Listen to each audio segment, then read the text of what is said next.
Hey guys, welcome to the Big Liberty Show. This is your weekly installment of all things freedom related. I'm your host, Big Daddy Liberty, and I'm glad to be back. I have a very interesting episode for you guys today, Street Talks, where I went out onto the streets of Johannesburg talking to ordinary people, fellow South Africans like you and me, and I spoke about a principle really, and I put a principle to them, which is who decides where your property, your savings, your money, who decides where that is invested, that is controlled, that is kept, etc., etc.? Is it you, the individual who's saved and earned that hard-earned money, or is it politicians? Should politicians have the right to confiscate our property, whether that is land, your home, or even the money in your pocket, without compensating you, essentially? And there's various policies that are being touted by the African National Congress, the EFF, and of course government, for politicians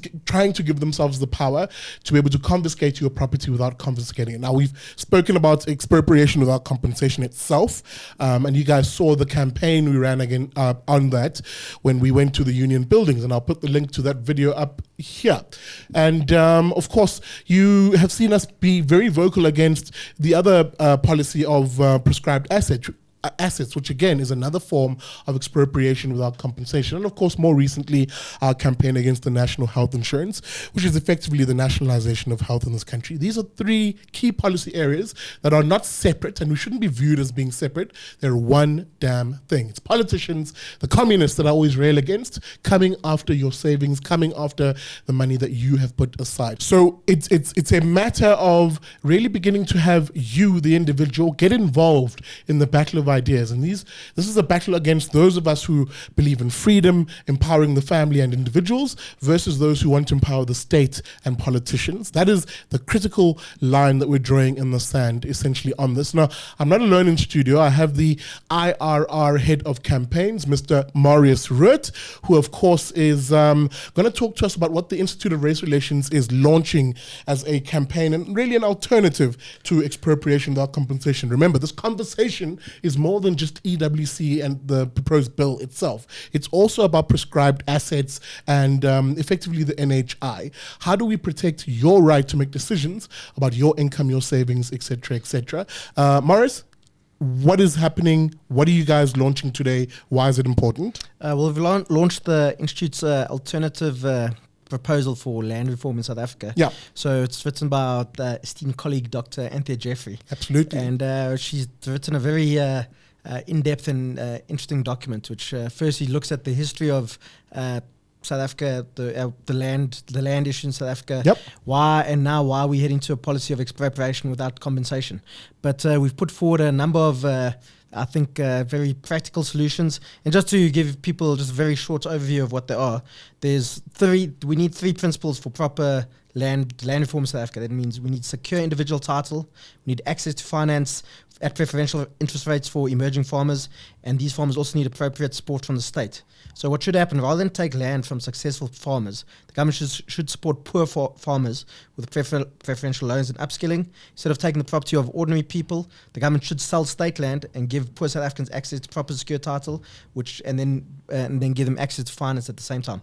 That is the only way we'll see South Africa reform what's the wrongs of the past, without damaging our economy and taking away people's property without paying for it, which in itself is also a problem. What we are asking people to do is to endorse these proposals, which we will be taking to the government and saying these are what people want. This is a way of doing land reform practically and sustainably in South Africa without damaging the economy, without possibly harming food security, and at the same time seeing proper land reform, seeing people who want land receive it, and people who emerging farmers get the support they need. Just for definition's sake, let's explain exactly what we mean by individual title. This is the individual who lives there, his or her ability to say, I own this, I have a piece of paper that says it's mine, and not only is it mine, I'm able to decide who I transfer it to. That's what we mean by secure title deed. Or use it for collateral for a loan or whatever the case may be. Right. So now what happens is the government will buy farms from people on the open market, whatever the case is.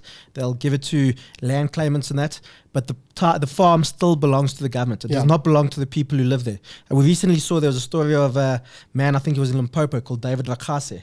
And he was... in the Northwest. Oh, it's the Northwest, okay. But anyway, he was given a farm by the government, and he's been working on it, I think, for the past 22 years. Since 1991, absolutely. Yeah, 1991. So he's been... and he's been very successful. Absolutely. And now he wants to buy that farm from the government, and they will not sell it to him. The current government has no interest in creating a property-owning class of middle-class South Africans. They are much more happy to control how people live, where they live, and so on.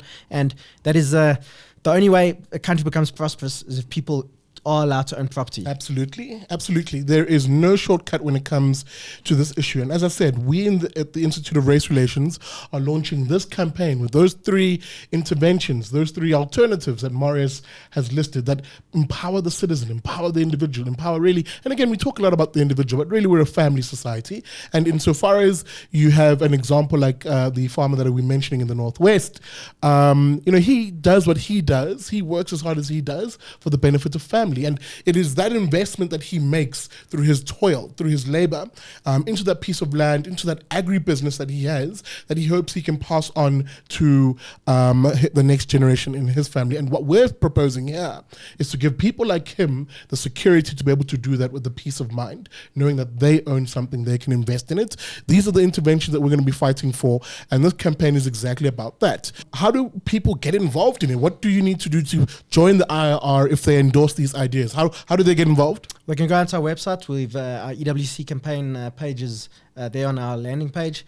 People can go on there, have a look at our proposals, and then if they want to also read that document from Anthea.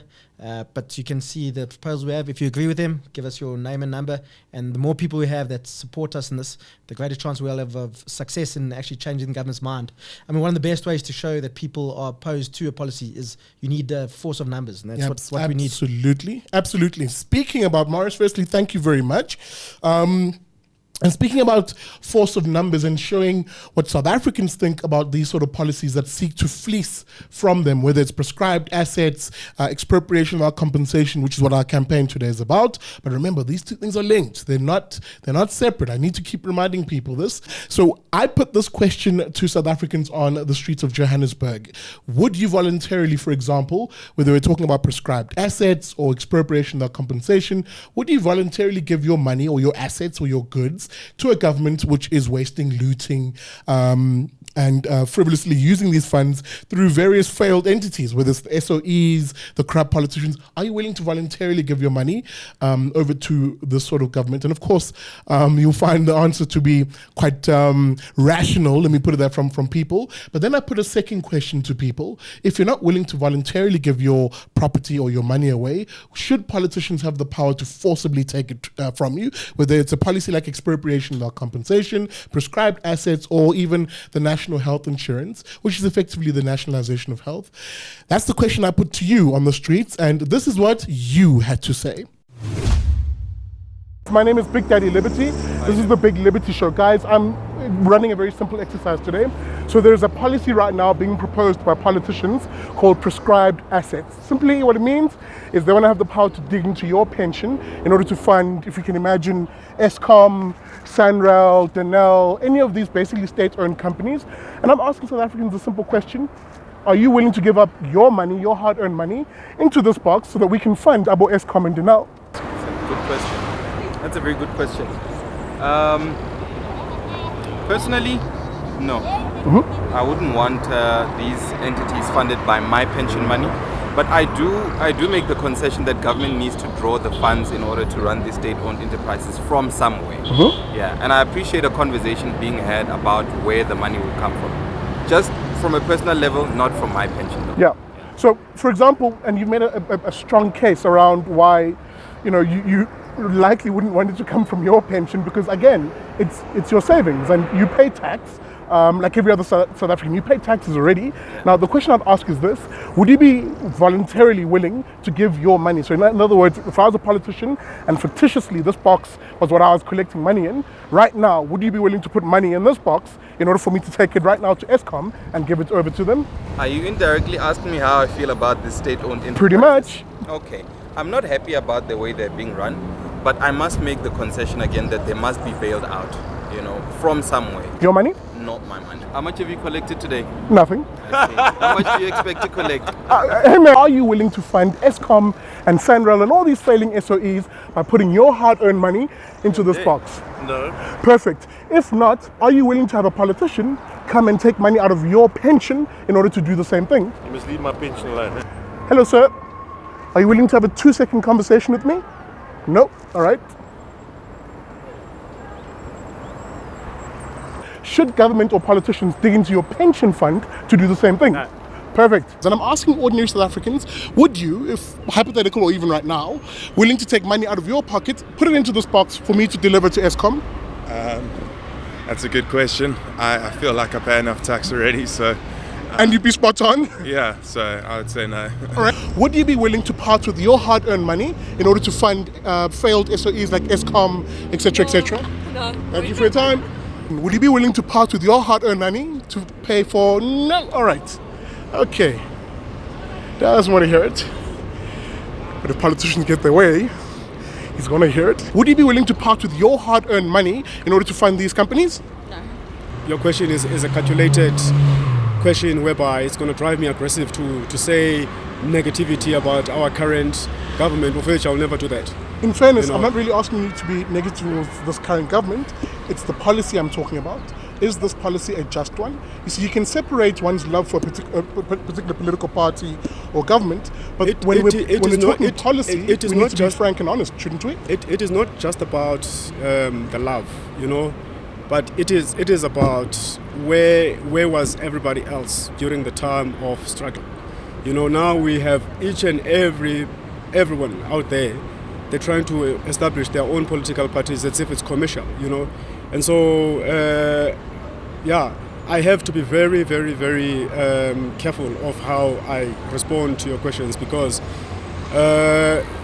like I say, I find it biased for me to answer, direct where, I understand that beyond the scenes, someone out there is busy pushing the buttons, And so, I'll stand and defend the ANC, for example, as our ruling state or ruling government, because they stand for bettering our people, the lives of the South African people, and they are faced with challenges, a lot of challenges that they need to overcome. But then, there's a certain distractions and interruptions that keeps attacking them each and every now and then. For example, we are supposed to be standing united, as more especially as the Black South Africans, but we're not.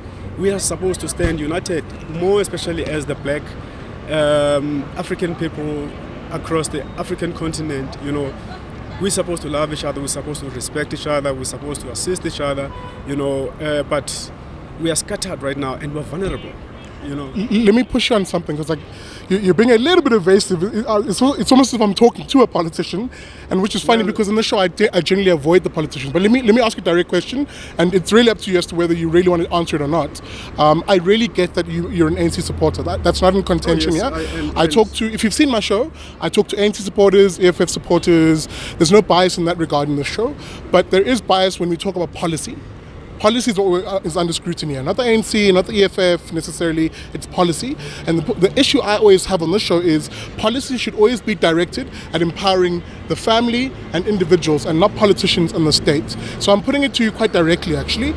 Do you want to see a policy which essentially steals from ordinary individuals like you and me out of their pockets when they've already paid taxes, for example? It's a simple question. A policy and individuals are two different things, because now if you're saying policy, obviously as the African National Congress, I'm sure it wants a good policy which is going to help the people, which is going to give the country forward momentum. But then we have certain individuals, in each and every bag you always find a rotten potato, and so once you discover that, you get rid of it. And so, sorry to push you on this. I'm really sorry to push you. I will give you a full opportunity to go into this, but I'm really being specific here insofar as policy's effect on people, because ultimately policy doesn't happen in a vacuum. And when the ANC sets out a policy, it doesn't do so because it's in the understanding that, it'll happen in the ether, it doesn't affect anybody. Of course it affects people.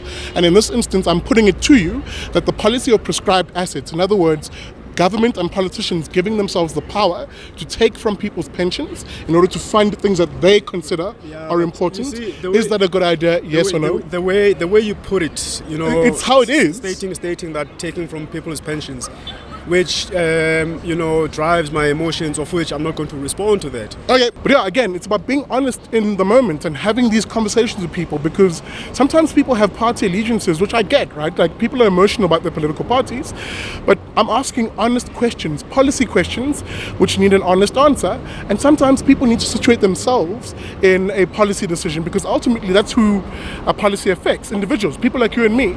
Are you willing to cede this right or this privilege to a group of politicians who are just looking for more power? And if the answer is no, then just say it. Don't be like this guy. Would you be willing to put your hard-earned money into this box to do that? No, I wouldn't. Yeah, I would. It depends. You would? It depends on who is at the helm and who is making the decisions and how dedicated or committed they are to making it. Fair enough, and I think that's a good point, because that's what a lot of people say, right? If we had the right people running these, maybe they'll be better. But unfortunately, we don't get the right people running these, and it doesn't look like we'll get any of the right people running these. So would you still be willing to part with your hard-earned cash in that scenario? You mean straight out of my pocket? Yeah. No, probably not. Last question. Done Sorry. so. Actually, my last question speaks to this. There is a policy proposal right now by government to essentially, it's called prescribed assets. And what it basically means is, after you've said no, they then say, okay, cool, we'll just dig into your pension fund, take money from there in order to do exactly this, fund Eskom, Denel. And they're like, what do you think about that policy proposal? Is it a yay or a nay from you?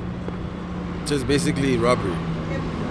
Pretty much. I didn't want to say this, but you said it first. Nah. You wouldn't support something like that, ma'am? Would you support the idea of politicians digging into your pension in order to fund Eskom? No?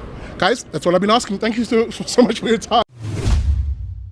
Well, there you have it, guys.